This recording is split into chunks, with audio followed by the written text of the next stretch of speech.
Hey everyone, this is a mod I wanted to show everyone. I've linked to this in some of my other videos about the Novritsch SSX23 pistol, and linked to other people that have done this mod, but it's getting harder and harder to find. It's one of my favorite ones to do in this, just to make it a little more accurate, but also to increase the feet per second. Typically, this is my third one of these, and they come stock, usually shooting somewhere between 300 and 350 if you're lucky. And so by taking this and modding it for a longer inner barrel, this is a maple leaf inner barrel, you can increase the gas efficiency and get a little more feet per second out of this pistol, and it's a pretty straightforward one to do. I also own an MK23, and there's one slight variation to that I'll show you once we get into the internals. So this is not a complete disassembly video. You can find those really easily, but I'll kind of show that a little as we take this apart. But essentially what we want to do is we want to take our slide and we want to rack it back a little bit. Also make sure that you're careful and safe with these, and that you've of course taken out the gas magazine and everything, so that it's good to go. But essentially you can take this slide back, and it may be a little hard to see, but there's a little indentation in the slide where this little nubbin can line up with. And once you get that in place, you can kind of take this pin lever and just work it back and forth gently till it slides out of there. Once that little piece slides out of there, you can then take your top slide, it's metal on the SSX23, and you can disengage it forward, and that will just slide on out of there. So we're going to set the grip aside and bring that down to the top metal slide. And what we want to do with this is we want to take out this front part here, same as that other one that I showed you on the MK23. But if you slide this forward, that spring will push forward, and you can lift up and you can just slide that whole assembly out of there. And this is what we're looking for, so we can get to that inner barrel. Now on the Novritsch SSX23, there's a little pin here that's going to need to come out. One side of this pin will kind of have a star shape to it, and it'll provide a little bit of grip in there. So we're going to remove that in a second by taking a little pin and pounding it out from this side till that comes out. The variation I talked about a little bit on the MK23, if you want to do this mod, instead of a pin, it's actually a little screw with a Phillips head on there. You can just back that out, and it's a pretty slick way to get access to that inner barrel. So that's really the only difference on the MK23, other than maybe where the little indents are on this inside that we'll show you on the Novritsch version. So in a second, we'll take that pin out. First, we want to get this top-down hop-up piece off. And so if you go from this side, there's a little bit more of an area where you can get your fingers under that, and you can just pull it up and flex it off of there. Set that aside along with that lever arm. Inside of that, there's going to be this little metal piece that the screw pushes on that hop-up bucking. So we're going to take that little metal arm out of there just by sliding your fingers up underneath that and just sliding it straight up and out. Pay attention to how you put that in, because it just slides in like so. Again, there's lots of videos on how to disassemble and reassemble these. Now we can see our hop-up bucking in there, and what we want to do is get this front piece off. So now we're going to take that little pin off. So get something that'll drive a pin and a little hammer, and we're just going to kind of line that up and just kind of tap that little pin out like so. Put that in a safe spot. And what that's going to do is release this front piece here that hides the inner barrel. So with a little pressure, we're just going to pull that apart. If it doesn't pull apart easy in the beginning, sometimes you can pull a little and get enough room just to get a little flathead screwdriver in there and wedge it apart. But once you get it going, you can just slide that straight off. We can see our inner barrel there now.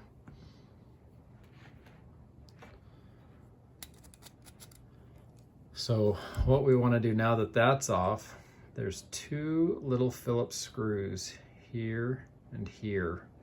Those need to come off. You want to be a little careful when you're taking these off and tightening them. Do them a little bit at a time. You got to remember these are plastic components and they're really easy to kind of strip out of there.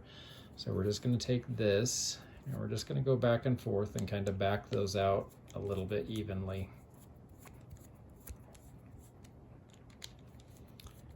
until the two sides come apart.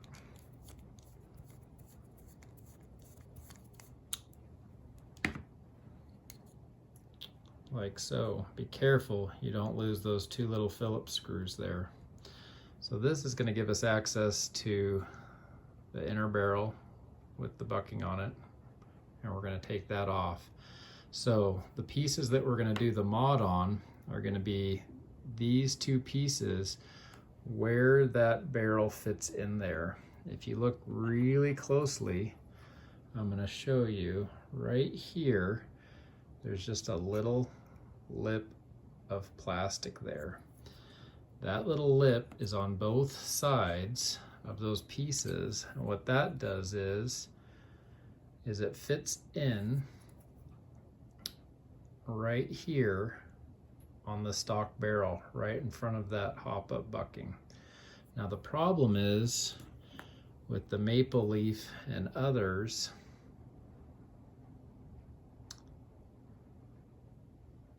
theirs is situated just a little bit farther forward than that. So this will not fit in because that little piece I showed you in there would fit right in here in front of the bucking, and it keeps those two pieces from coming together flushly.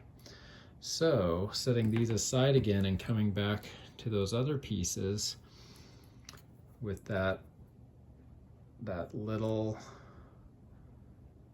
protrusion right there, what we want to do is just take some sort of sharp X-Acto and we're going to come in and we're just going to gently start scraping that. And what we want to do is blend this in with the surrounding area so that it's just nice and rounded and contoured. It doesn't take a lot. I'm just using gentle little bit of pressure, just kind of gently scraping that piece off so that way it won't push against the barrel there, and it'll allow the two halves to come together flushly. And as I do this, I'm just watching.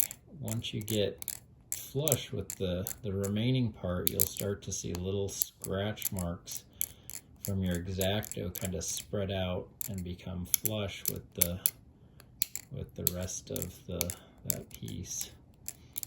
So take your time, there's no hurry. This goes pretty quick and easy as I can see here. Hopefully you can pick up on that a little bit.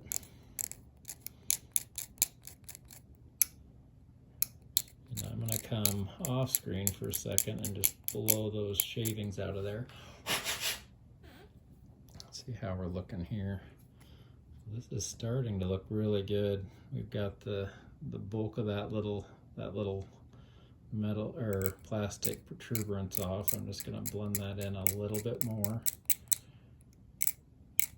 There's not really any huge need to sand this or anything like that. It doesn't come in contact with the BBs at all. So of course that's one side, looking really good there. Now we'll go and do the other side. Be careful, again, make sure you have those little Phillips screws that you don't want to lose. They typically stay in there pretty well, so not a huge deal. But we're going to come down on the other side and do the exact same thing.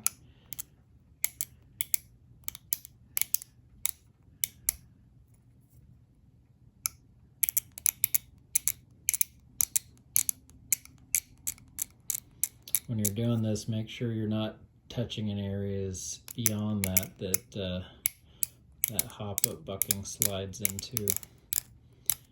Just gently get rid of that little raised area.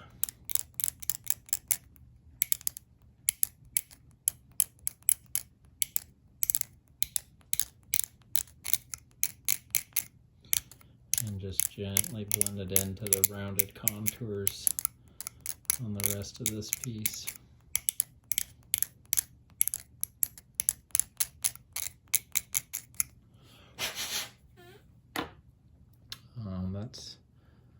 That's looking pretty good there.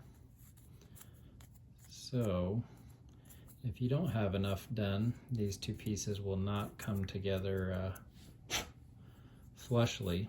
So that's kind of the best test you can do to see if you have enough off. So we're gonna grab one side again, and we're gonna take our extended barrel, and we want that little piece on the hop-up bucking is gonna slide into this little slot here.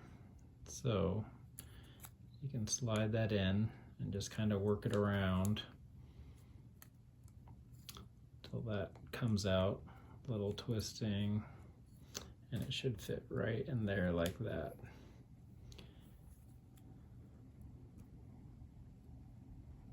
So now we're going to put this other piece on top.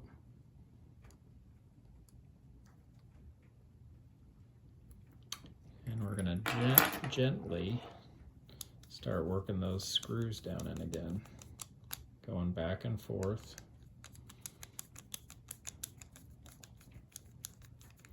Each one a little at a time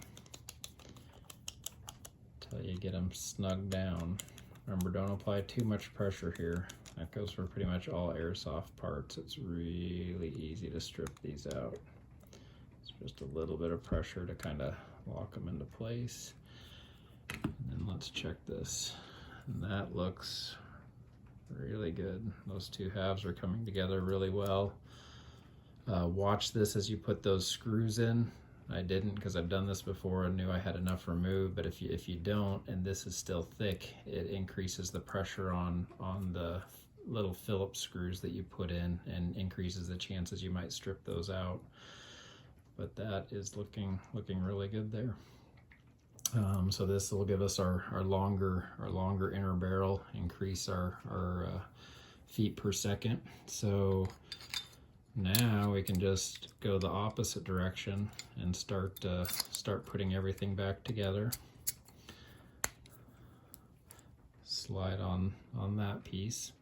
Then we're going to go get our little pin, and remembering that one side, see if we can see that. I don't know if you'll see. Yeah, there we can see it a little bit. Has kind of a little star pattern. You want to go back in on the same side that you came out on, so you're not forcing that friction part through. If you're going the wrong direction, it'll be really hard to put back in, and you'll probably know you're going the wrong way. So I'll use a little finger pressure to get that in as much as possible, and then I'm just going to give it some little taps here to drive it the rest of the way in till it's flush there.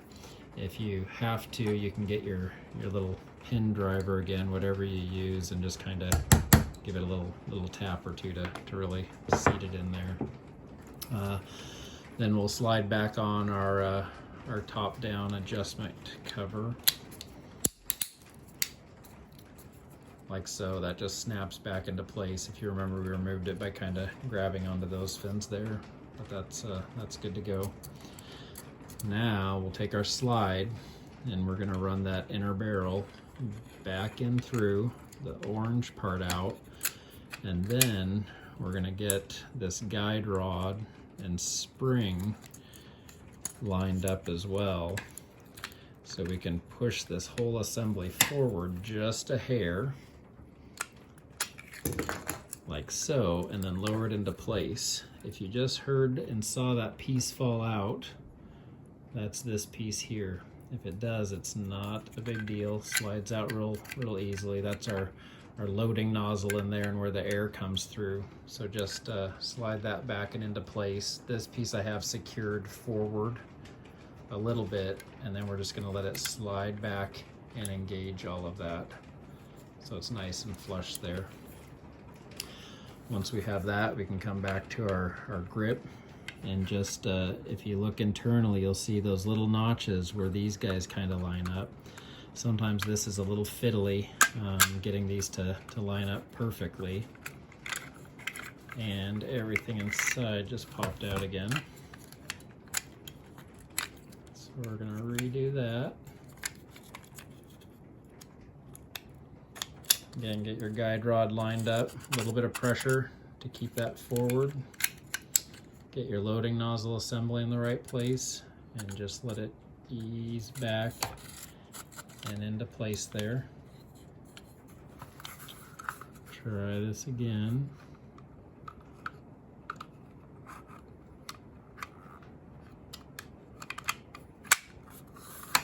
And once you get that all lined up like so, we're gonna come back with everything again. The whole slide, you're gonna push back again till that little slot lines up where our pin's gonna go in. You can just push that in with finger pressure and then put your slide forward. It's good to cycle it a couple times. Shift it until you know everything's lined up and doing what it's supposed to do. Now you can do different size lengths of inner barrels to get different pressure out of this and different foot per seconds.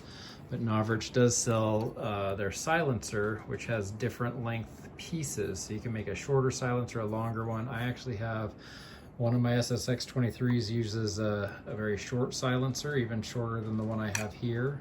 I have this one that then will slide over, and we can screw that on to conceal that inner barrel. And I have one that is even longer that has 3 sections. Some of that just has to do with the stock foot per second of each of these pistols has been different, so I've required different inner length barrels to get different foot per second out. But typically we play out in the woods alone, and it's nice to have a little more power and range on these. So getting them up from 300 to at least 350 is really beneficial for kind of our style of play, to get it through brush and things like that. So I hope this has been helpful. It's one of my favorite mods to do on this pistol, as well as my MK23. Gives a little more accuracy to it, and gives just a little bit more pop to the BBs. So have a great day. Have fun out there, guys. Play safe.